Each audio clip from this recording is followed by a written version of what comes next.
Every salesperson, every entrepreneur will hear much more no, meaning failures, because no is a failure, right?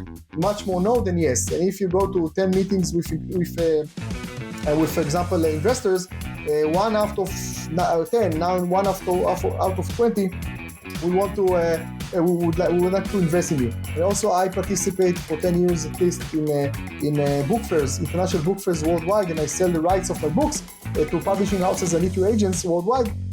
Usually, out of 20, 30 meetings, I will have one saying to me, okay, I'm interested in your book, give it, send me the PDF, and then one of two will tell me, okay, I would like to publish your book in my country. So you do many things to get a few percentage. And people always see the success, they don't see the lab hours, and the lab hours are the failures. Welcome to How I Made It in Marketing from Marketing Sherpa.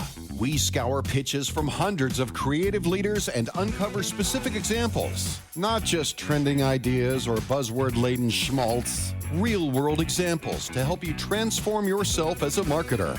Now, here's your host, the Senior Director of Content and Marketing at Marketing Sherpa, Daniel Burstein, to tell you about today's guest. One of the biggest transformations in my career came when I went from trying to sell people with my writing to trying to help them. Helping people understand whether a product or service is truly right for them creates long-term trust. So does helping them, even when they don't buy from you. Not only is this more effective, but my work is part of my life. My soul doesn't magically leave my body during the work week, and it is fulfilling to help people, both morally and financially, from what I've learned. So when I read this lesson in a podcast guest application, it really struck a chord. Clear, simple language can cut through the noise and drive results. Clear, simple language, that sounds pretty helpful to me.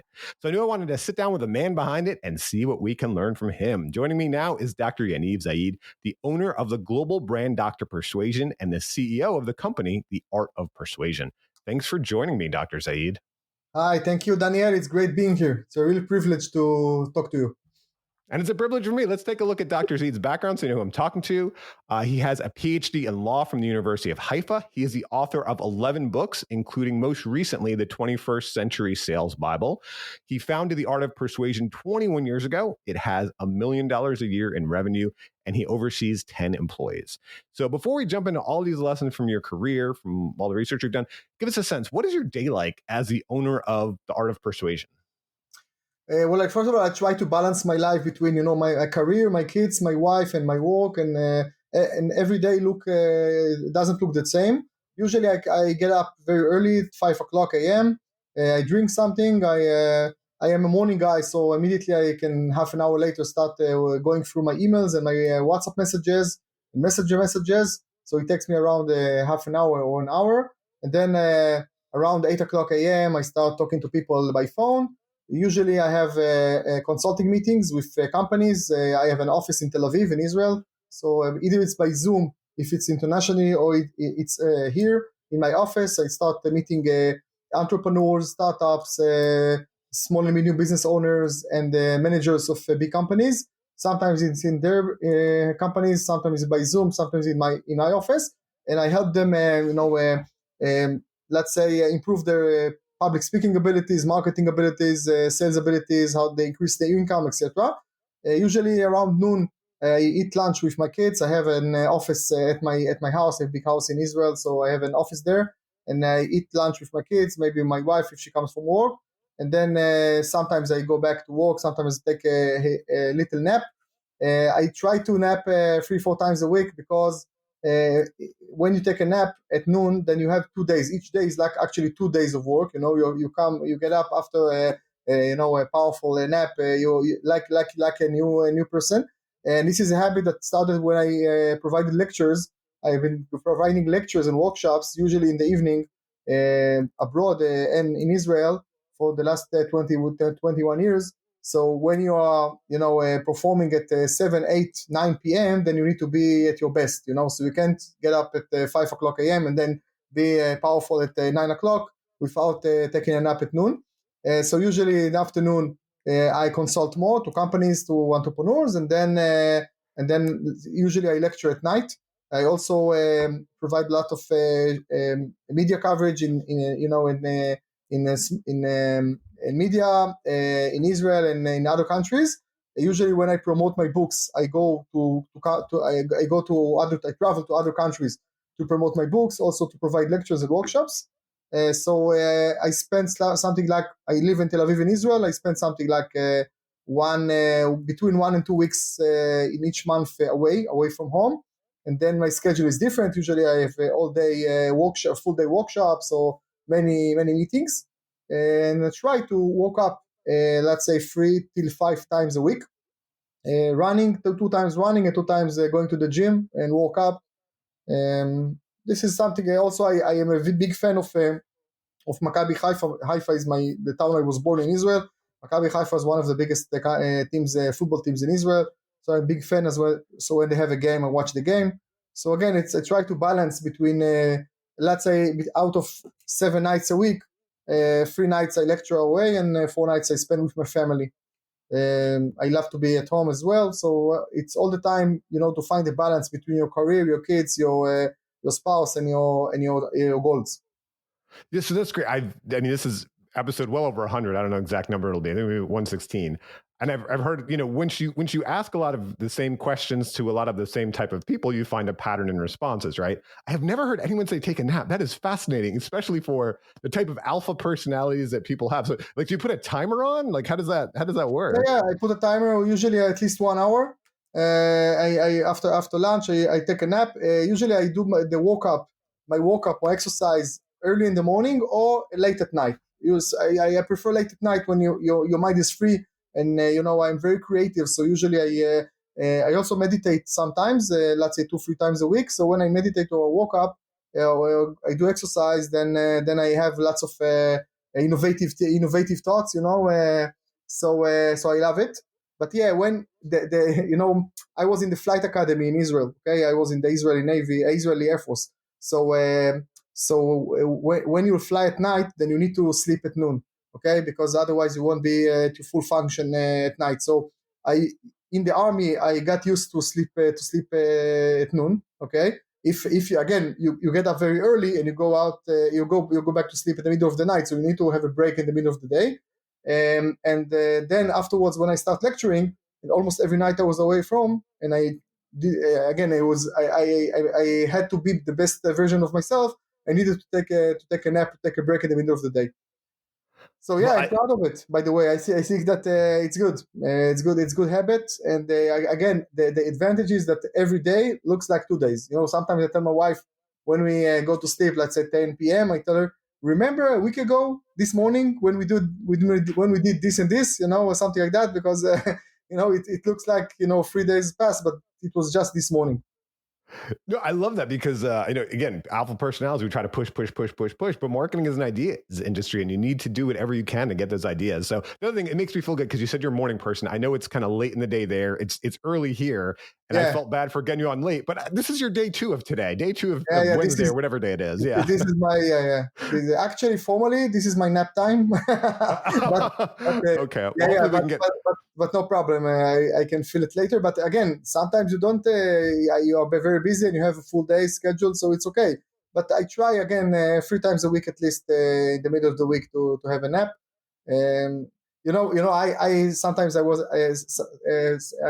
once in a conference in the United States and I slept in a friend's house.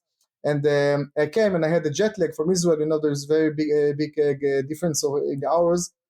So I came after a long flight and I took a nap. Okay, and his daughter just came from school. She saw me sleeping, and then I went to a conference. As each day I came in the afternoon and I took a nap of 1 hour because again the jet lag. And his daughter all the time saw me sleep when she came back from the kindergarten or the school. So she called me nap time man. So after I left back to Israel, she said to my friend, she didn't remember my name. She said, "Where is nap time man? Like a superhero.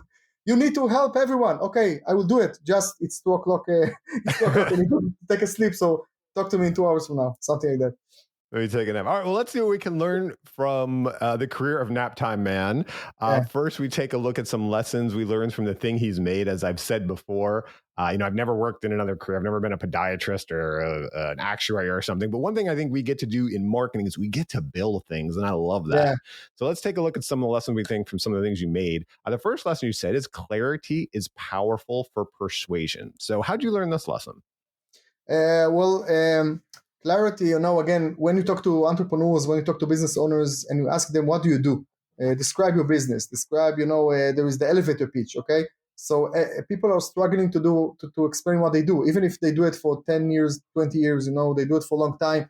They build a business, they need to understand it the most, but usually they don't know what to say. So when they don't know what to say, they start talking about the solutions, about the technical aspects, about for example, if I sell cars, I will start talking to you about the engine, and if I sell cosmetic products, I will start talking to you about the ingredients of the product. Okay, and if I had a IT company, I start talking to you about the code of the company, because I am an engineer and I coded it myself.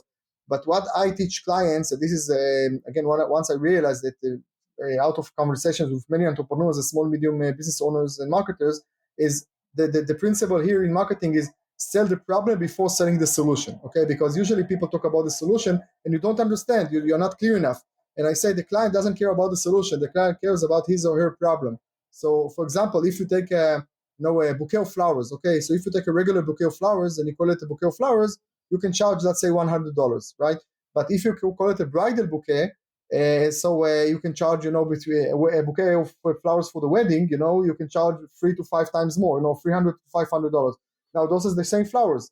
So what is the difference? The need. Because when I market flowers for the wedding, a bridal bouquet, I'm not actually selling flowers. I'm selling, the winning image of a bride, a queen for a day, and the $1 million feeling, and the pictures, that they will have photo albums, and 10 years from now, the bride and groom will sit with the kids and look at the album and say, oh, look how beautiful mommy was with the flowers. And 30 years from now, they will sit with the grandkids and say, oh, you look how beautiful grandmother was.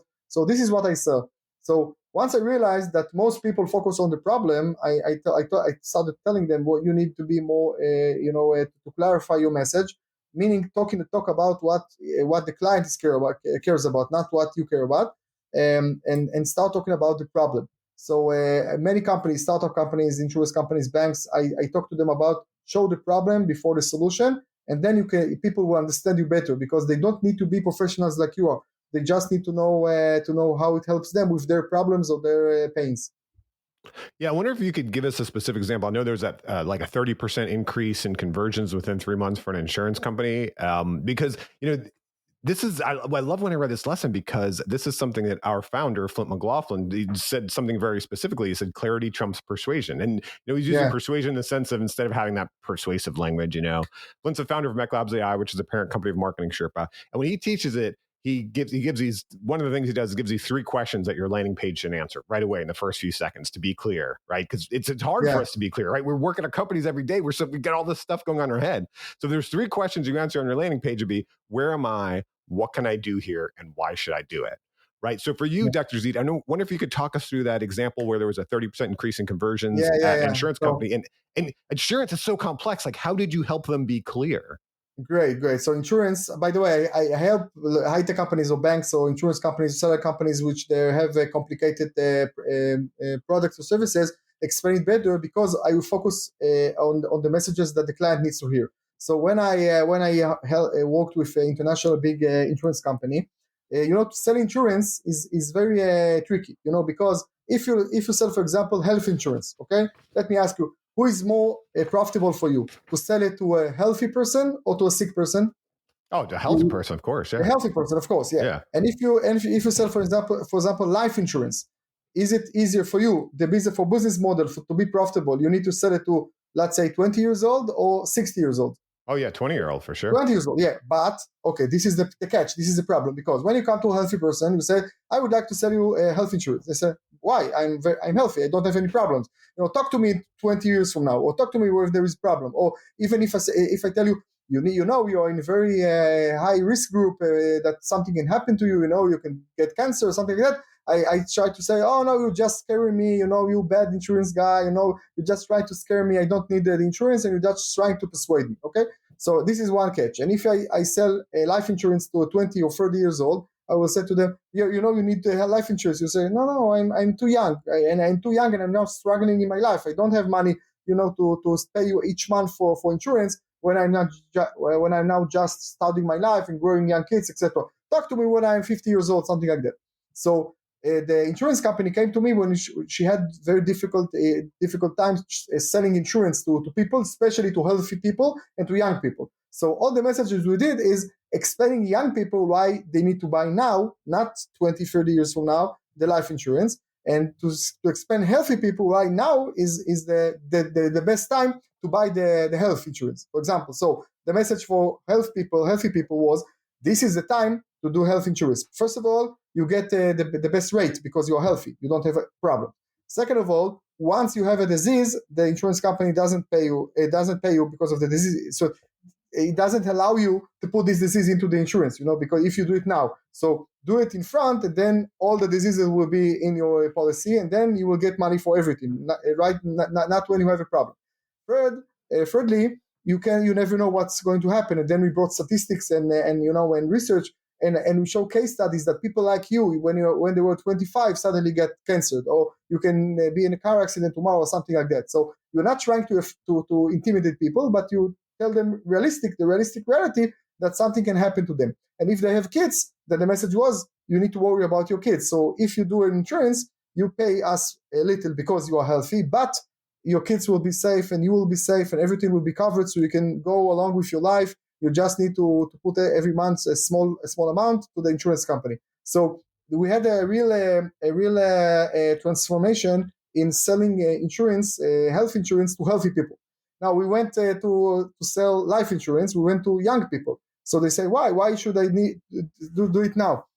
And then we said, because if you save money, you better save it from when we are young, not when you are old, right? If you start saving, we have the interest. So if you start saving when you are 30 years old, 30, you have great money or more money when you will be 65 or 70 than if you start saving when you are 50. So even though you're struggling when you're young with your financial position, it's more you can put a small amount of money in every month, but with the interest and with the rates today, you have more money. And we show them, the statistic. And when again we explain to them that this is the time to do it, not 20, 30 years from now. And if they delay, they will get much less money. And again, we show them statistics, we show them research, we show them testimonials of young people like them, etc. So we build a campaign, and the result was increase of 30% revenue in the insurance company. And again, I did workshops to all the employees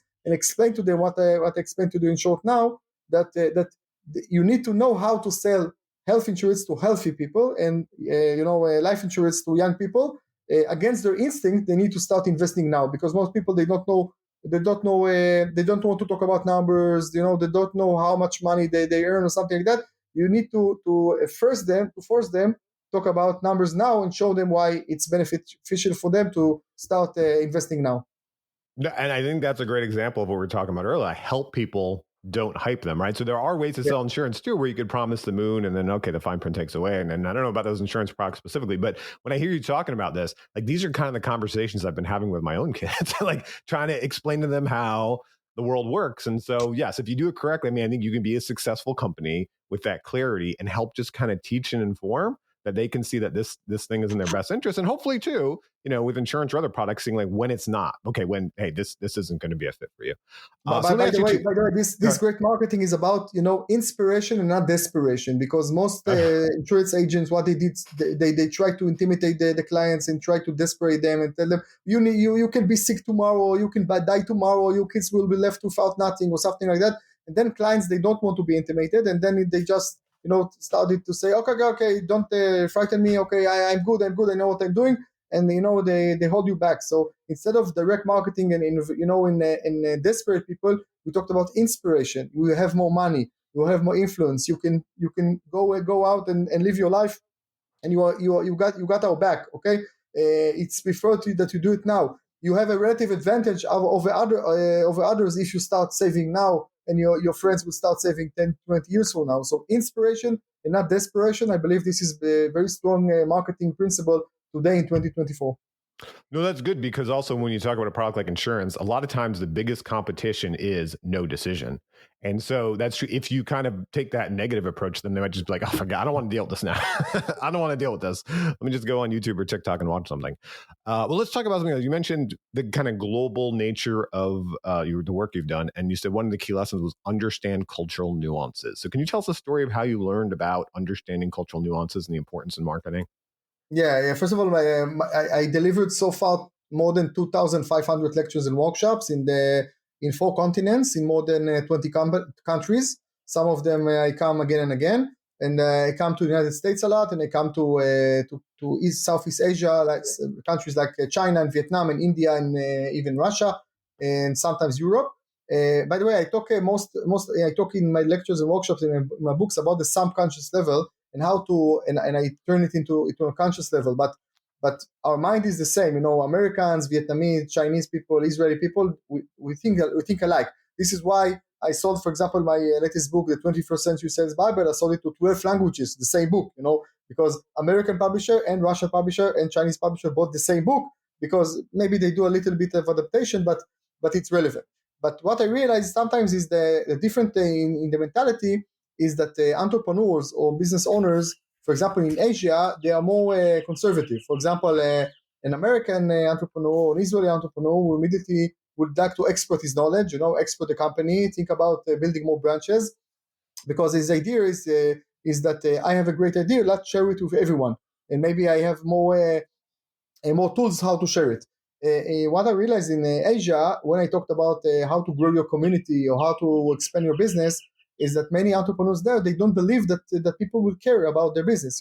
For example, if I start a company in Vietnam, and not only do I not think I can succeed in the United States or in China, but I even don't believe I can do it in Vietnam. So, in sales and marketing, you have the being, you have the doing. Doing is what you need to do, what to write, what to talk, who to talk to, build a plan. But there is a being, there is the mentality, the strong mentality that you need to have as an entrepreneur, as a business owner, that sometimes in Asia, I found it that they lack of this mental strong mentality. And then I need to build this in my workshop before I started talking about what to do. Because if you tell someone, okay, no problem, just find you build a company in Vietnam, just find some Chinese investors and find some Indian, clients, and that's start selling to them. But if they don't believe in it, so they don't know what to do, and even if they do it and they don't believe in it, then they won't get results. So the being and the doing are combined.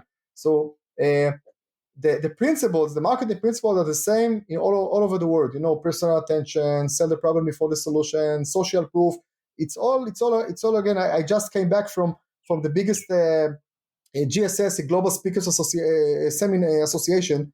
If probably United States NSA, National Speakers Association, and all the groups of speakers. So I belong to this organization, and we had once in 2 years we have a great conference. This time the annual conference was in Indonesia, in Bali, and I met 400 lecturers from all over the world, from Africa and Australia, New Zealand, United States, France, Britain, Great Britain, etc. And they all share the same knowledge, and they all think about the same problems and needs.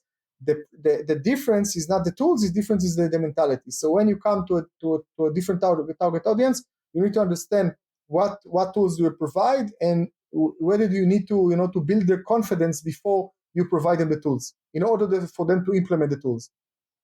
That's great in a specific situation, but can you give us like a specific example of how you learned a specific cultural difference for like our audience when they're going to a new market? For example, when I interviewed... I'll give you one example while you're thinking there. I interviewed Tim Peters, the CMO of Enghouse Systems, on how I made it in marketing. And one of his lessons was adapt your marketing to reflect cultural nuances for global success. And he told the story of how when his Canadian-based publicly traded multinational expanded into Saudi Arabia and the United Arab Emirates, they actually had product marketing folks on the ground in market. They weren't just researching from headquarters. And they discovered that to succeed in those markets, they needed in-country face-to-face presence, which wasn't true in other markets. So again, for them, it was having product marketing folks boots on the ground, not just researching at headquarters. So do you have a specific example of, okay, how did you learn a cultural difference? Yeah. First of all, this reminds me of a quick example that you don't see me because I'm in audio, but now I have I'll mention he's a very handsome man. If you're not seeing yeah, him, he's a very thank you, handsome thank you. man. I don't like going with tie, okay, tie and in suit, okay. But Okay. when I lecture in India or in Vietnam, they actually force me to wear tie and suit because they say, well, in Vietnam and in India, if they see an expert, they expect him to wear tie and suit. So if you don't wear tie and suit, you're not an expert, okay. And I dress casual or semi-casual, but no, the mentality requires me to be dressed differently, okay. But right. Well, since people can't see me, I'll mention I'm dressed like a Merrill Lynch banker. I've got a 3-piece pinstripe suit on. Sorry, go on. Yeah. So so an example can be that you mentioned the face-to-face, but when we talked about personal attention, this for example, okay, I have a great example. In Israel, we have in Israel or Western culture, we have very direct sometimes that if, for example, you offer me something to drink, okay, I come to meet you, and you say in the beginning of the meeting, would you like something to drink? So what I teach is say, yes, of course, I would like to drink. And when then you ask me a cold drink or hot drink, I will need to say hot drink. Why? Because then we have more time together. We can go to the kitchen and prepare some coffee or tea, okay? And then once you prepare to me a coffee or tea, then I have more time with you, right, in the sales meeting. But if you go to, for example, Southeast Asia, then if you ask them, would you like something to drink? Immediately they will say no, even if they are thirsty or something like that. Why? Because for them, if they ask you something in the beginning, it makes them look weak and they're maybe not prepared, and maybe they came thirsty, so they didn't prepare it properly, and they immediately need something for you or something like that, so they feel embarrassed, they feel shy, so they say no. And I say yes, not only because you're thirsty, even if you are not thirsty, say yes, because you need to have this bonding with the client, and to have the time to prepare coffee together, prepare tea or something like that, okay? So once I told them you need to ask the client something to drink, they looked at me, what?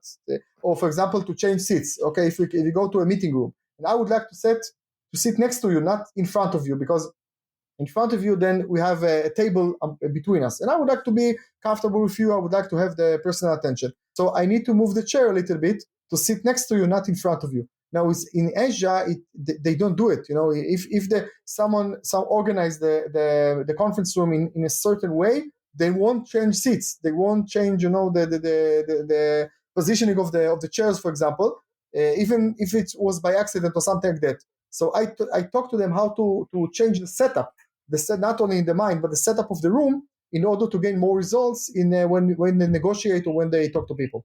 So this is the few examples of different mentalities between the nations. Right, I hear that. But so let me ask you this way. But when you're going into a new market with a company, how do you learn that? So I get that you've kind of acquired this wisdom over time, but is there any technique you do to go in and learn that? Because it also might be different for, like, you're talking about Asia, it might be different for like insurance versus a restaurant or something. I don't know. So is there any just quick methodology used to be like, all right, let me learn this market? The information is out there. We are in 2024. We are in the digital era. Everything is out there. You need to listen to podcasts. You need to read books. You need to ask people who were before. If you are employees in a company and you're going for the first time, for example, the company works with Singapore, you're going there for the first time, or friends. Okay, so there are different mentalities. So ask people who were there already. What can I share with you? I highly recommend to talk to people who succeeded in their job, not people who made their mistakes. But talk to people, hear podcasts, gain information, read books. It's we talked about nap time first, so don't be afraid to ask people. Sometimes people are I don't need to ask, everything, or I'm Superman, not Batman. We're going to talk about that. So no, so be human, and authenticity is very, very important. And by the way, even if you are different, you have different mentality. When I go to, and this is something I learned over time because I've been lecturing for 21 years now, to be myself, to be the best version of myself. Because if, for example, I came once to an audience that was in average very, very old. Okay, let's say something like 70, 80 years old people. And I was 27, 30, something like that. And the organizers asked me to talk slow. now you see my energy, you hear my energy, and I hear your energy, and we're energetic, we talk fast. So they tell me talk slow, and then I talk to people and I said, well, it's very important if you sell to someone, sell the problem before the solution. And in my head, I'm thinking, oh, you're stupid. Oh, you look like stupid man. Okay, they think you're a child or something like that. And after 10 minutes like this, one of the members of the audience raised their hand and she told me, can I ask you for something? I said, yes. Can you speak a little bit slower? So I told myself, that's it. I'm Dr. Persuasion. I bring my energy. I bring my authenticity. This is who I am. You can't force me to be someone else. I'm very funny in my lectures. I can be not funny. I talk fast. I bring lots of energy. I don't know to do it otherwise. So everyone has audience, So if I bring a certain perspective, unique perspective of myself, then it's okay. By the way, the fact that I can help Americans, for example, and I'm Israeli, not American, is I don't need to be, John Smith or Daniel Bustin from the United States. I need to be Dr. Persuasion, Dr. Yaniv Zaid from Israel, and I bring unique perspective as Jewish people, as entrepreneur from Israel, startup nation. So you don't need to be someone else. So you can come to a different mentality, to a different market, and you can adapt yourself a little bit, but I emphasize the adapt. You don't need to change your messages, to change yourself. Be the best version of yourself and adapt a little bit, but it's okay to be you. And this is how you sell, by the way. This is how you sell. This is how you market the best way. Yeah, that's true. It's your value proposition that is at the end of the day. But one thing I like you said about understanding your audience is about listening to podcasts and reading the books and doing some of those things. I had a question before I answered on the Marketing Sherpa blog, and someone wrote in and they said, hey, I'm not a native English speaker. Could I ever be successful as a copywriter?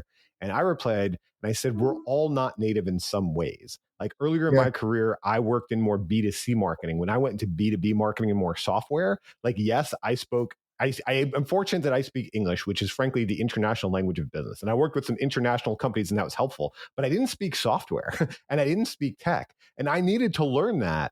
And so what I did was, subscribe to this was a long time ago, but every business magazine I can get my hand on, that eWeek and all of the ones in that industry, because you just need to kind of let it sink into you and wash over you to understand that language, or you lose credibility. And then, as you said, once you understand that language and can speak that language, so to speak, in that industry or culture, whatever, then be yourself. And don't be a bad copy of someone else.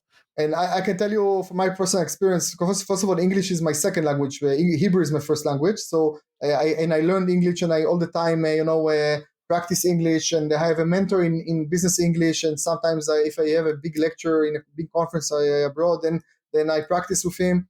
But it's okay to be, you don't need to be, again, I need to be myself, not someone else. And I need to be the best version of myself. And if your content is good, either it's in oral, in lecture, or by marketing writing, if your content is good, then people will listen to you and people will read you and hear you. Okay, so what the people look for is a great content, and a great energy, by the way, not specifically, the language. An accent is not relevant because, even if the Silicon Valley today, you go to California, you have, Chinese accent, Indian accent, Israeli accent, Spanish accent, you have all kinds of accents. So accent is irrelevant. And content is what's important. If you are good enough and your content is good enough, people will listen. And again, marketing is also a language because yes. What I realized in my 21 years of experience is that, for example, how can I sell? And I also do marketing writing, and I wrote scripts for companies, car companies, cosmetic companies, insurance companies, bank companies. I wrote to bank. I wrote words for landing pages and websites for banks. I don't have an accountant. And I worked with politicians I don't vote for. And I worked with, for example, a cosmetic company, and I sold, anti-aging products for women 55 years old. And I was a man, young man, 45 years old. So I'm not the target audience. So how can I do it? Because I don't need to understand the chemical ingredients of the cosmetic product. I need to understand why people buy it. I need to understand what a woman who just got up when she's 55 and she see wrinkles on their face, what does she feel? If I understand what does she feel, I can, again, this is the problem, I can sell the solution, the product as a solution, without elaborating, the ingredients, especially ingredients. And I can sell cars to people without understanding how engine of the car works, just by understanding why people buy it. For example, I worked with car companies in a car, conferences, and you bring lots of models sitting next to the cars. The models, they don't understand how the car operates, I can assure you. But the target audience is men, businessmen between 40 and 70. They would like to buy the sport car. Okay, so the model or the salesperson, they just need to explain to them a little bit to listen to them, to understand what they really needs, and then tell them about the car that is the perfect solution for them. Because people would like to feel, more manly, more mature, or more young, or more sportive, or something like that. So the car is the answer to your wishes. So you don't need to understand about the car. I'm not expecting everything. When I'm in a car exhibition, I don't expect every salesperson to understand how the engine operates. I do need to understand. I do want to talk about myself as a client. So marketing is a language. Like all languages, you need to follow it. And what you talked about, the principle of sell the problem for the solution, is one of the key elements of this language. Okay. Well, when I asked you about also how to learn, in different cultures, you talked about one of the things you mentioned was talk to the successful people, and not the people who aren't successful, which makes a lot of sense. But one of your other lessons is turn failures into learning opportunities. And I really like this lesson because I didn't come up with this. I'm sure someone else, I've heard someone say this, is like, if you're not failing, then you think you're being good. No. You need to be failing, because then you're not pushing the envelope enough if you're not failing. So how do you learn this lesson, turn failures into learning opportunities? Yeah. First of all, I can tell you that in sales and marketing, you hear lots of no. You hear more no than yes, right? And if people, sometimes I work with small and medium businesses owners, and they say to me, I sell to everyone. If you call me, then I can sell it to you. I have 100% conversion rate. So I tell them two things. First, you don't have enough phone calls. Second, the only phone calls you got is from your mother and uncle and your grandmother, because there is a conversion rate. There is a statistic all over the world. So every salesperson, every entrepreneur will hear much more no, meaning failures, because no is a failure, right? Much more no than yes. And if you go to 10 meetings with for example, investors, 1 out of 10, now 1 out of 20 we want to. We would like to invest in you. And also, I participate for 10 years at least in book fairs, international book fairs worldwide, and I sell the rights of my books to publishing houses and literary agents worldwide. Usually, out of 20, 30 meetings, I will have one saying to me, "Okay, I'm interested in your book. Give it, send me the PDF," and then one of two will tell me, "Okay, I would like to publish your book in my country." So you do many things to get a few percentage. And people always see the success, they don't see the lab hours, and the lab hours are the failures. The amount of times you hear no, and the failures you do. I can tell you a failure I did. I till now participated in hundreds of webinars, some of which are mine, some of I was a guest in others podcasts. Hundreds of chapters of podcasts, out of webinars, hundreds of conferences, virtual conferences. And there was one time I had to my community. I have a big community in Hebrew and in English of a few tens of dozens people, more than 20,000 people today. And I had a webinar, and I invested much money and energy to bring people to the webinar. And I started the evening, and there was, I think, 500 people online. And what I didn't know, and I realized that just the same day. At the same day, there was the final of Champions League in Europe, and there was the final of American Idol in the United States. Now, I didn't know it because first, I'm not a follower. I love football. I didn't see American Idol, and second of all, I scheduled it, a month ago. So once I realized that there is a show today. Now, one of the first principles when you talk in front of audience is to compliment the audience. Okay. So I started my webinar, and I see online 500 people, and then I tell him something like, "Well, congratulations for everyone who is here. We're going to have a great night. I appreciate the fact that you're here, especially because there is now the final of the Champions League, and you chose to be with me." And then I look at the number of people, and I see 100 people left me immediately. They say to themselves, "What? There is Champions League? Oh my God, bye!" And they went. and I didn't realize that I made so huge mistake. So I continued and I said, "And if you don't like football, again, I'm happy that you chose me and not the final of American Idol." And then I see another 200 people leave. I stayed with 150 people out of 500. I said to myself, "Oh my God!" And then I realized I did a mistake, and I started the webinar as usual. But many people left me. I send them all the recording, by the way. But then I realized a very a big important principle, which is never talk about the competition. Never talk about competitors, because sometimes you come to a client and I'm A and I have competitors B and C, and I tell the client I'm A and I'm better than B and I'm better than C. So the client asks, who is B? Who is C? In my world, they are very, very important, but the client, they know me, they don't know others. So even if they're trying to close with me, they won't close with me now. They will look for B and C to get a proposal out of them as well. So the principle I teach from them is don't talk about the competition, because sometimes the competition is the alternative. You mentioned before with the insurance. The competition of the insurance is not just other insurance companies, is not doing anything. The alternative. So the alternative of hearing my podcast now is not hearing other people's podcast or my competitors' podcast. Is just doing nothing, see Netflix or going to sleep or something like that. By the way, I heard an interview of the CEO of Netflix, and he said that the biggest competition of Netflix is sleeping, because he said we try to keep people awake when they see us, because usually they see us at the end of the day, so we need them to be awake, because the alternative is to go to sleep early. Yeah, well, I just want to mention, if there's anyone who decides to do nothing instead of listen to the rest of the podcast, you're going to miss some really interesting stories that Dr. Zaid has with Jordan Belfort and Tony Robbins. So you don't want to choose that. You want to keep tuned into this podcast. Let me ask you a follow-up. Can you give us a specific lesson? I think that was great with the webinar, but maybe it's like a bigger product you made. I understand maybe one of your first books was a failure.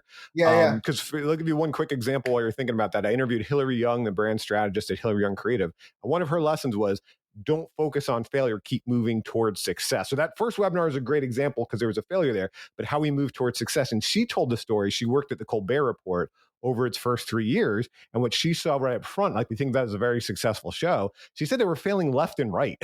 Just that, because they were trying to find their voice and trying to find out who they were. And that's what it took. They had that failure, then they kept moving forward and they finally found out what that show was going to be. And obviously it was very successful. So Dr. Zaid, for you, do you have a sense of I understand your first book was a bit of a failure, but then clearly, I think 11 books or however many you mentioned, you use that failure to move towards success. Yeah. So first of all, I'm Jewish, and about to talk about Jewish, that we're good in business, good in economy, and in Far East Asia and in the Far East in Asia, people admire the Jewish people because they think we are great in business. There is a saying, Jewish memory, Jewish negotiation, Jewish parenting. There are phrases. There's a real myth about our capabilities. I sometimes tell to my clients, if you are Jewish people, you go to Asia, don't talk too much, just smile and wave, because they will think highly of you. So I came back from China, and I was amazed from how they admire Israel as startup nation and also the Jewish people. So I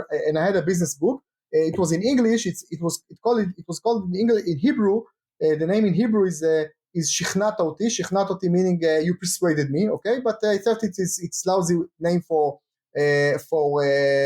international book. So after I got back from the East, I called my book, okay, The Jewish Persuasion. Okay, this is the head title, and the subtitle was How to Sell Like a Jew. Okay. Okay. yeah, you're in America. Yes, you understand. And then I put it on Amazon. Okay, and Amazon, 85% of readers on Amazon are Americans. In America, the politically correct. You can't say something like that. There is a saying in the United States, "Don't Jew me." Don't Jew me, meaning when you say it's like a curse. Don't try to to raise prices or something like that, or to skim me or something like that. So when I was, if I sold it in Asia, for example, China, Vietnam, India, the title was great. But in the United States, it's failed miserably because people just saw. And also, I was in book fairs, international book fairs, and I was in meetings with big American publishing houses, and they were, when they saw the name, they were, oh my God, no, we can't buy this book, we can't take this book. And then what I did, after I realized, the first time you don't understand it, maybe after the 10 meetings you understand there is a problem. What I did is I took the same book with slight differences, and I changed the name, and I called it, in United States, I called it Creative Marketing, and then subtitle was The Secrets of Sales, Marketing, and Negotiation, something like that, and it went well in the United States. It became a bestseller on Amazon. So just same book, little adjustments, different title, different coverage, by the way, and different results. I mean, so but the failure was that, again, we talked about adjustment, that the same title was very, very good in China and it was very bad in the United States. But actually in China it was like a blessing, to be like Jewish people. In the United States it was like racism. So same title. Yeah, I'll move into China then. But okay, so people do judge a book by its cover. We just listened to some lessons from what Dr. Zaid's made in his career. In just a moment, we're going to learn some lessons and hear some stories about the people he made some of those things with. But first, I should mention that the How I Made It in Marketing podcast is underwritten by MechLabs AI, the parent organization of Marketing Sherpa. You can get a 3-month free scholarship to the AI Guild and get conversion-focused training from the lab that helped pioneer the conversion industry. Get your scholarship at join.mechlabsai.com. That's join.mechlabsai.com to get that free scholarship courtesy of MechLabs AI. All right. So as I mentioned, we build things. Yes, that's something we do as marketers. We make things, but we make it with people. We learn from people. And so let's take a look at some of the people you've learned from in your career. The first person you mentioned is Jordan Belfort. That name might sound familiar to some people. He is the famous Wolf of Wall Street. Leonardo DiCaprio played him in a movie. You said you learned from him effective storytelling is a tool for persuasion. How did you learn that lesson from Jordan? Yeah, first of all, I was when he came to Israel. He came to Israel in 2014, 10 years ago, and he had the biggest, by the way, till today, the biggest lecture in Israel, 3,000 people in the Yad Eliyahu conference, which is the biggest conference in Tel Aviv, and he did a full day sales workshop, and I was the lecturer before him. I was chosen I'm one of the biggest, most famous lecturer in sales in Israel, so I was selected to be before him, in front of the audience, and I had a time with him, and he talked to me about storytelling. And what I learned from him is two things. First of all, if you tell a story, he told me that, for example, we saw the movie The Wolf of Wall Street, and what he did was a scam, but because he sells some stocks, for example, shitty stocks, and he told people that there were great stocks, they will be very rich, etc. So actually lied to people, lied, and build all system of lies. But the sales scripts were great, and the way he handled his workers was great, and the way he talked to his workers, and you can see it on the movie as well. Each Sunday morning, each Monday morning when they went to work, it was great. Okay, so if you take the story and you change the story from a shitty product to a great product, and if you listen to us, marketers, entrepreneurs, probably you have good products you believe in, right? So you take the story and you tell the story about a good product, then you do good and you provide value and you can succeed. Because again, people don't buy the products, they buy the story, and the story can be, there are many kinds of stories. So it can be a story about yourself, because people would like to get to know you, to identify with you. Stories about former clients, because then people can trust you, because they say, okay, I'm not your first client, you already work with other clients, so we can tell stories about success. It can be stories about failures as well. We talked about failures. By the way, people love failures even more than love success, because then they say, okay, this guy, first of all, he's human, he's authentic, he's not trying to be someone he's not, and nobody has 100% success with all clients. And second of all, he already did mistakes, so when he will work with me, he won't do mistakes because he gained some experience. So stories about failure is very, very good. And also what John Belfort taught me is about, we talked about failures. There is a line of lectures in startup world, in high-tech companies. It's called fuck up nights. What is fuck up nights? Is entrepreneurs talk about failures to other entrepreneurs, okay? So people who admire to hear it. Now, the twist here is sometimes the stories is, in my first company, I lost $100 million of investors. My second company, I closed it and I got divorced. My first company is PayPal, something like that. So failure, success, okay? But nobody talks about, you won't hear a story about my first company, I lost $100 million of my investors. My second company, I closed it and I got divorced. And now I am unemployed, I'm homeless, and I live next to the trash can in your house, okay? Something like that. So nobody speaks. Usually it's failure, success, but people enjoy hearing about it. Donald Trump, by the way, we recorded before the election. He wrote a book about negotiation in the United States, right, in the 80s, when he was in real estate. And what is interesting about this book, this was before the intern, before the show, the intern, before the election, before everything. And if he just write a story about himself, then it's not interesting, because he was a second generation of money in New York for real estate. So you have, just in New York City, you have hundreds, thousands of people like you. You're not interesting.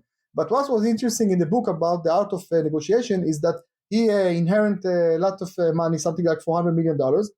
He magically managed to lose everything, okay, and be bankrupt. And then he became multimillionaire again. And then by miracle, he lost the money again, okay, he bankrupt for the second time, and then he became again multimillionaire. Now, this is a great book. This is something I would like to learn, because we can talk about failures, we can talk about success, and we can talk about resurrection.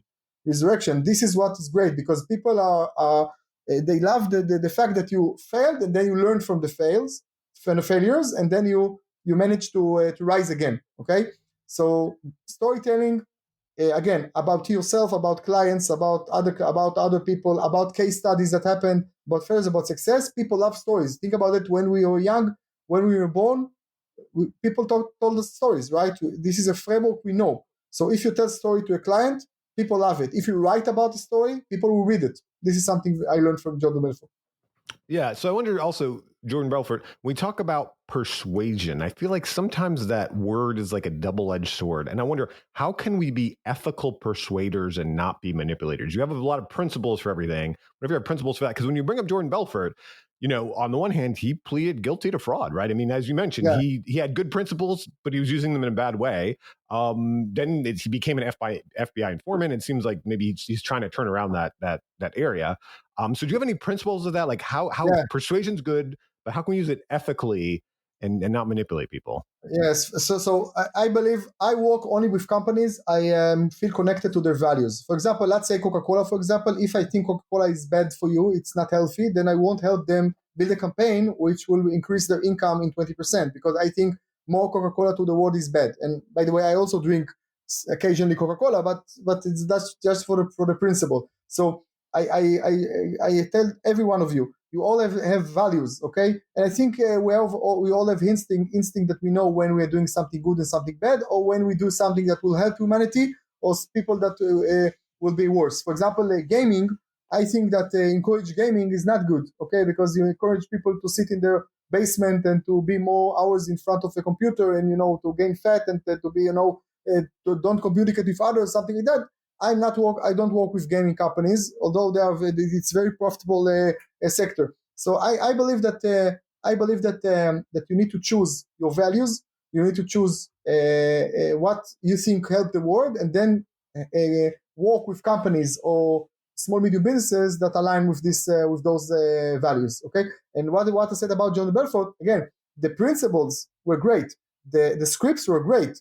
He just lied to people and sold bad stock, and it said that it is good stock. But if there is a stock you believe it's good, and if the company of the stock is helping the world, then by all means sell it. So I think each marketer can define their own limits, and I trust you that you will do the good job about it. So the principle, just be aligned with yourself, and at the end of the day, we all need to sleep good at night. So if I sleep good at night, it's okay. And I will give you another test. I call it the dinner with your kids test. If your kids ask you at dinner, Father, what did you do today? Or Mother, what did you do today?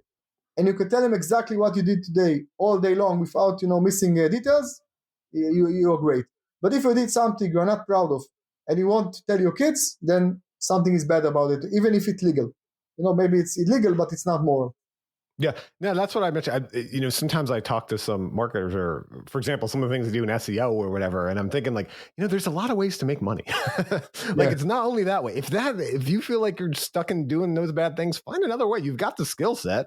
Just the same skill sets applied to something positive. Let's get more positive in the world. All right, let's talk about someone who everyone's heard the name. Maybe they think he's superhuman, but you got to see up close and learn from him. Tony Robbins, right? Everyone's heard Tony Robbins. You said this is what you learned from Tony Robbins. Be Batman, because nobody is really Superman. What do you mean by that, and how'd you learn that? Okay, so first of all, I heard about Tony Robbins many years ago when I live in Israel, so I heard a lot about he's the biggest performer in the world, and I also good performer myself, and I always try to talk more about public speaking and learn more about public speaking, so they told me he's the biggest presenter alive, so I said to myself, I need to hear him, to go to a seminar, and 2011, 13 years from now, before ago, I went to. By the way, you are from Florida, so it was in Florida. I think it was next to Miami, not Miami, Fort Lauderdale in Florida.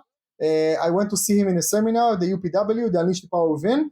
Back then, it was smaller than today. Today, this seminar is, I think, something 11,000 people come. Then only 2,000 people came, and you can see him from close from the stage. Now, one of the myths was Tony Robbins. He doesn't eat and doesn't drink for the entire day. He delivers 8 hours in a row workshop. He doesn't have a break, anything. How can he do it? It was like a myth. Okay, so I said to myself, okay, I also provide many hours of workshop in Israel and abroad. And I need to drink and I need to eat and I need to breathe. Okay, so let's go to the biggest magician alive. When you're in a magician show, you're other magician, and they will say, "Look at there," and they have and everyone looks to the right, and then for the left, he takes the pigeon and bring it out, and you look to the left. So I said to myself, I'm going to Tony Robbins, and I'm going to listen to the content. By the way, the content is great. It helped me a lot back then. But what my focus is looking at him and seeing what he does. And I saw that if, for example, he provides exercise to people. And he says to people, look over there. And then he has a small table next to him with a little bit of olives, and water or something like that. And I see him take something to eat, and I see him drink something. And then after a session of 4 hours, people say, it was amazing. He didn't eat anything. He didn't drink anything. And I see the full picture. So the principle was, and this is something I teach my clients as well, is first of all, be authentic. Don't try to be something you're not. And second of all, don't try to be bigger than life, because again, I felt that when Tony Robbins at the last day, sold his workshop and say, you should come learn from me. I said to myself, well, if you're a Superman, I have a problem learning from you, because if you're just talking about how great you are and you have an entire resort in Fiji and you're consulting to presidents and I'm not, and we have a very a good gap, a very long gap between us, then I'm not feeling comfortable learning from you and paying you lots of money. So the principle is being Batman, not Superman, because what is the difference between Batman and Superman? They are both superheroes, right? And they both look like a human being. But Superman is not actually a human being because he came from Krypton. So if Superman will have a workshop of how to fly, okay, and I sit in the first row and I write everything it says, and he explains exactly what to do, go to the highest building, go to the roof, and check the wind, and mind your first step, and I will do exactly what he says, I'm going to fall, because I'm not superhuman, I don't know how to fly. But if Batman will have a workshop how to fly, Batman is an ordinary person who developed not ordinary tools or powers. So Batman will say to me, well, Yaniv, we are the same. Actually, I had a worse childhood than yours because the Joker killed my parents when I was young, and I fell into a cave, and I was afraid of darkness, and I was afraid of bats. And then I taught myself how to overcome it. We talked about resurrection. And then I taught myself how to fly. And those are the tools I use in order to fly from one building to another. And then I can go and sit in the workshop and relate to it and say, okay, if I would like to be Batman, I need to invest the time and energy and money, but eventually I can do it because he's like me. So people are more connected to people who are like them. So if you try as marketers and as entrepreneurs to be bigger than life and to be considered as not human, it's bad for business, because people, even especially today in 2024, they will prefer to be they will prefer the authentic version of you. They will prefer to talk about also failures, like you talked about, to talk about also the disadvantage of the product, not just the advantages, because nothing is perfect. They're trying to be they would like you to be honest with them. So the principle here is, again, don't be Superman, be Batman, be the best version of yourself, but don't be afraid to talk about also disadvantages and failures, especially if you learn from them. This is what I talked about fuck up nights, that it's failure, success. This is a good story, failure, success. Okay, or in Donald Trump's case, it's success, failure, success, failure, success, failure. Even if he's not running to presidency, okay? and once we record it, we don't know what will be the results. But the fact that he won for the first time and he failed for the second time and he runs again, this is the resurrection that people love. The story. Never mind what is your political opinion. Okay, it's the fact that people admire the fact that businesses can rise again and continue and failing forward. Okay. Well, let me ask you, so you talk about Tony Robbins. He's a famous speaker. I think you had you yourself won some big speaking award. You spoke at 2,500 lectures. Are there any principles that are different when we're engaged in one-to-one communications? And I ask you because I mentioned the CMO of Enghouse Systems. I interviewed on How I Made It in Marketing before. One of his lessons was foster trust and cooperation through transparent communication in M&A. And they did a lot of mergers and acquisitions. And he talked about, when you're mergers and acquisitions, I like to think that founder is almost like a Superman sometimes, right? You see them coming in like a Superman, but now they're in a whole different universe. I don't know, maybe they're back on Krypton. I don't know the right analogy, but they're in a bigger company. And so when you merge the companies, it's not just getting these operations right and all that stuff. It's getting that human element right with that founder. And so for him, it was really sitting down with the founders also, understanding the human drivers, building that trust and cooperation, understanding the human element of it, and how much this founder's life has just changed from being like, yes, he got this pot of money, or she, but they went from being the Superman, being the king, whatever you want to call it, to now being another cog in this bigger company. So of all these different principles you talk about that we should use in marketing, which is a mass media, often in public speaking, is there anything different we should do in one-to-one communication, especially with, during M&A? Great, first of all, great examples, Daniel. And one-on-one, I prefer all the time ask questions, open questions, and listen to the other side. Because the difference, by the way, between marketing, writing, and one-on-one is if I say to you, if you one-on-one, I would like to know your specific needs, and then I can be the answer to your needs. Your specific problems, and then I can be the solution to your problems. Your specific pain, and then I can be the cure to your pains. Okay. But if I write marketing writing, then obviously I write to many, many people from many, many reasons they read me. And then I try to navigate, maybe to consider many, many problems and many aspects of why they read me. Now, one-on-one, if I sit with you, first of all, we'll have an eye contact. And then I will ask you questions, open question. Open question are questions that the answer is not yes or no. Closed questions is the answer yes or no. For example, if I say, Daniel, yesterday, 7 o'clock p.m. Were you at home? So the answer is yes or no, right? We close the conversation. But if I ask you, Daniel, where were you yesterday? Then you can, go share stories. You can talk for 10 minutes and without interruption. Okay, so I would like to sit with you. I would like to ask you open questions. I would like to be very interesting in you. And actually, I think the number one principle in sales and marketing is love your clients. Just love your clients. Be curious. Actually take interest in people. Okay, so I will ask you a question. I will listen carefully. Maybe I will write it down. I will try to understand, to identify out of all of your stories, the specific problems you have, needs you have. Then I can, when I go to start selling to you, I can say, well, Daniel, I've got the perfect solution for you. Because you mentioned the problems with A, B, and C, so I have a product to solve A, B, and C. So one-on-one, I need to really understand, to listen to you. By the way, marketing people and entrepreneurs, usually they don't like to listen. They like to talk. Okay, I also like to talk. You like to talk.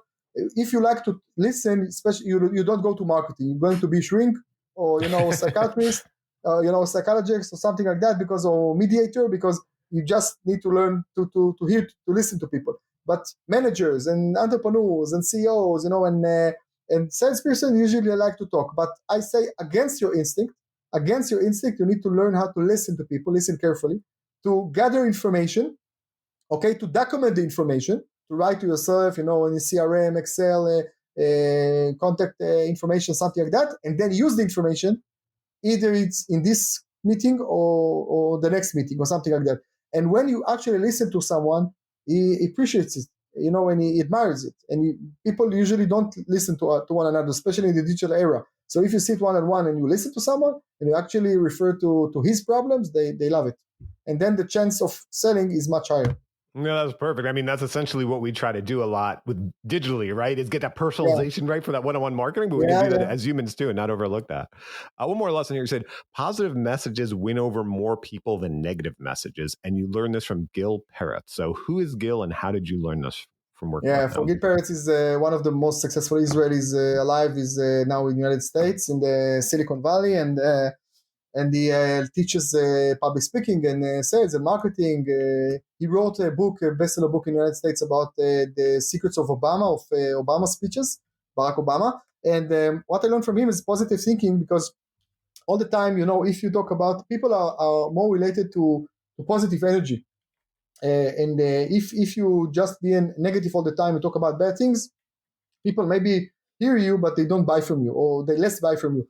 And when I was a chairman of Achva is a organization that help disabled people join the business world. And before that, I was a chairman of the debate society in my university when I studied law and economy, and I was a chairman of the debate society, and I raised money to my society. And once there was a donation dinner, many people came, rich people came to the university in Haifa to donate money. So after they took them for a few days tours, in the Western Wall and the Sea of Galilee and all the sightseeing in Israel, we had a very big gala dinner in which a few members of organization needed to ask them for money. And I was we were 5 of us, and I was number 5. And what I tried to raise money to go to competitions worldwide. So, for example, we were a bunch of students, okay, not relatively poor students, and we tried to raise money for flights and hotels to participate in debate competitions, European competitions, worldwide competitions, to go abroad. And before me, there was the chairman of the library, and was the chairman of the students' society. And all the speakers before me, I saw them all the time, talking about how poor they are. They don't have money. The books are falling apart. If you don't get money, we're going to be bankrupt, and we are very poor and we are miserable, etc. And I thought to myself, I'm going to ask money to fly to competitions abroad. So how can I compete? They are poorer than me. They are more miserable than me. How can I compete with them? But then I look, and I had a speech about, that we need the money and we don't have money to fly, etc. But when I looked at the faces of the donors, I found out that they don't like this approach. They don't like the who is poor competition, who is more miserable competition, because everyone just said, no, I'm more miserable. Give the money to me. And then I changed my story in 180 degrees, and I started talking about. I decided to talk about how to be excellent, not miserable. So I talked to them. First of all, I had the preparation about the audience, so I knew the donors where they came from. So one came from Yale, one came from Harvard, one came from Cambridge, something like that. So when I talked to them, I told them, well, we represent Israel, we represent Haifa abroad, and we go to competitions, and we are very successful. Last year, we went to South Africa, and we won 3rd place in the world. I personally won, by the way, 2002. And last year, we reached the semi-final of the European Championship, and we beat Oxford. And then the guy from Oxford admitted, oh, really, you beat Oxford? And then, yes, and the quarterfinal was against Cambridge. And the guy from Cambridge, oh, wow, Cambridge, you beat Cambridge? Yeah. And I would like to be successful again next year. And I would like your money to go next year to the same places and represent Israel and to win rewards. So out of the 5 people, I was the only one who got money this night, okay, that night. And the guy from the library got coupons for buying books, on bookstores or something like that. I was the only one who got money. I asked a check, something I think $5,000. I got a check of $5,000 that night, and this is because my approach of positive thinking. Okay, so this is I realize it. So when I talk also to Gil Peretz, he all the time tell me just talk about positive thing, give people hope, even if you talk at the worst times. Talk about hope, not about don't. We talked about inspiration, not desperation. It's easy to despair people. By the way, the media is doing it great. If you open they open the news each day, they will say to you good evening, and they will explain to you the entire evening why it's bad evening. So they just because they're also in sales. If you take two newspapers, one will say tomorrow will be shiny and the sun will rise. The second one will say a storm is coming, so people will buy more the second because there is storm, right? It's a bad news. So the media always despair us, but we need, as mentors, as entrepreneurs, as business owners, to become inspirational, okay, and to inspire people. And this is why positive thinking is very good at. I think there's maybe a great lesson there for nonprofits. And you talked about elevator pitches and you talked about only working with the right companies and value in the past. I wonder if you have any lessons for how do you find that value? How do you find that value proposition? Because, for example, I know you're chairman of Achva, which I think you mentioned, which I think means brotherhood. And it's an organization integrating people with disabilities into the business world. And when we hear about those types of things, it's often this kind of negative thing. But I once heard this just beautiful story in Fast Company magazine, and it talked about in Israel, the IDF, almost everyone in the country serves to protect the country. It's different than the United States and other countries. And they were looking at some people with what we would consider have disabilities like autism and some of these spectrum disorders. And they said, well, no, we're not going to disclude them. Let's not look at what their weaknesses are. Let's look at their strengths. And they found that they were so good and focused that they were very good with intelligence. They could look at these satellite maps of different areas, and they would notice these little changes that maybe a terrorist might make to hide a weapon in a bush or something, where someone who didn't have, some of those the spectrum issues, wouldn't have the patience to do or wouldn't notice those things. I thought that was such a beautiful story of not saying, like, to your point, what is the negative? What is the positive that person has with whatever cards they've been dealt in life? So for nonprofits, this time of year, I've been getting a lot in the mail of all these things, and it is kind of depressing, I'll be honest with you, about everything that's going on in the world. So what advice would you give them? Like, how do they find that value proposition to have a positive message? In general, the value proposition again is hope and positive stories and providing examples. By the way, you mentioned some examples, but to give one example, Stalin, the former president of Russia, he said that 1 million dead people in a war is statistic, and one soldier dying is a story, and people are more driven by stories. So if I said to you, there is a tsunami in Southeast Asia and 20 million people die, okay, what's for lunch? Okay, but if I tell you one story of one baby and I tell you the story of his life, and then I will share to you and how he was killed in an awful tsunami, then you will donate to the cause. So in general, examples, stories that can relate to your heart, and also a positive hope that what you're going to do with the money. On one-on-one with the donors, I always try to understand them, where they come from, or what is the why. Because, for example, if a donor has someone in the family that is with disabilities, then he will more likely will contribute to our nonprofit organization that helps disabled people, right? And if a donor, for example, was a kid, a redhead kid, or I don't know, with acne or something like that, and people laughed at him, then you understand what is to be someone left aside. Okay, so he wasn't disabled, but he can address to it. So I try to understand where they come from, and then I try to relate, the cause to their needs or to their personality. This is one-on-one. That's good. Well, if you had to break it down, what are the key qualities of an effective marketer? You told us all these stories, appreciate learning from them, but if you had to just give us a final synopsis, a minute in the end, what would you say? What are the key qualities of an effective marketer? To be innovative, adapt yourself all the time. We talked about adaptation to target audiences, maybe even for the technology. For example, when the COVID started, lectures were gone, conferences were gone. People needed to stay at home. So we needed to adjust ourselves to do it by Zoom. Okay. I sold books, bookstores were closed. So I needed to find a way to increase the income for my digital books or audio books, because again, so you need to adapt yourself all the time. So be innovative, to initiate things. Don't wait for things to happen. Create your own reality. Try again and again and again. Learn from your failures and move forward. We talked about the no, yes, no, yes. So you need to try more again and again, and don't be afraid of no. And always think of the yes, because I mentioned that people see the success, they don't see the lab hours. So in order to succeed in marketing, in business, you need to have the lab hours, to invest the time, to invest the money, to invest the energy, to hear no and to continue forward.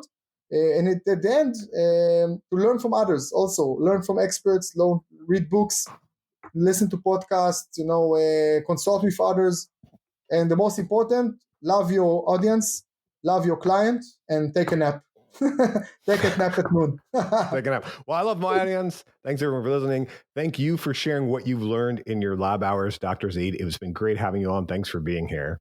Thank you. No, I just want to mention if you, my website is drpersuasion.com. It's drpersuasion.com. So if you'd love this, so please check my website, and also my 21st Century Sales Bible.